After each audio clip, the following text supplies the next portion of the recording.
Dieu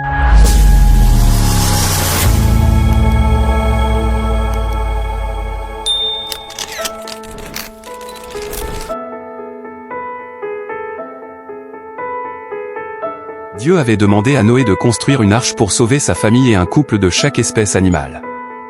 Lorsque l'arche fut prête, Dieu lui ordonna d'y entrer avec sa femme, ses 3 fils, leurs épouses, et de prendre 7 couples d'animaux purs et un couple d'animaux impurs. 7 jours plus tard, le déluge commença. Les sources des grandes eaux jaillirent de la terre, et la pluie tomba pendant 40 jours et 40 nuits. Les eaux montèrent si haut qu'elles recouvrirent les montagnes. Tout ce qui respirait en dehors de l'arche périt.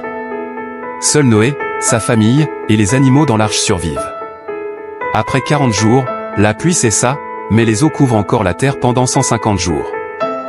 Dieu se souvint de Noé et des êtres vivants dans l'arche, et un vent soufflait pour faire baisser les eaux. Lentement, elles se retirèrent, et l'arche s'arrêta sur les montagnes d'Ararat. Après plusieurs mois, Noé envoya un corbeau pour voir si la terre était sèche, mais il ne trouva pas de repos et revint. Ensuite, il envoya une colombe, qui revint aussi car elle n'avait trouvé aucun endroit où se poser. Une semaine plus tard, Noé renvoya la colombe, et elle revint avec une feuille d'olivier dans son bec, signe que les eaux avaient baissé. Une autre semaine passa, et cette fois, la colombe ne revint pas. Noé a découvert l'arche et vit que la terre était sèche. Sur l'ordre de Dieu, il sort avec sa famille et les animaux. Une fois dehors, Noé construit un autel et offre des sacrifices à Dieu avec des animaux purs. Dieu fut apaisé par ce sacrifice et fit une promesse, il ne détruirait plus jamais toute la terre par un déluge, bien que le cœur de l'homme soit incliné vers le mal dès sa jeunesse. Pour réaliser cette promesse, Dieu établit une alliance avec Noé, sa descendance, et toutes les créatures vivantes. Il place un arc-en-ciel dans le ciel comme signe de cette alliance éternelle.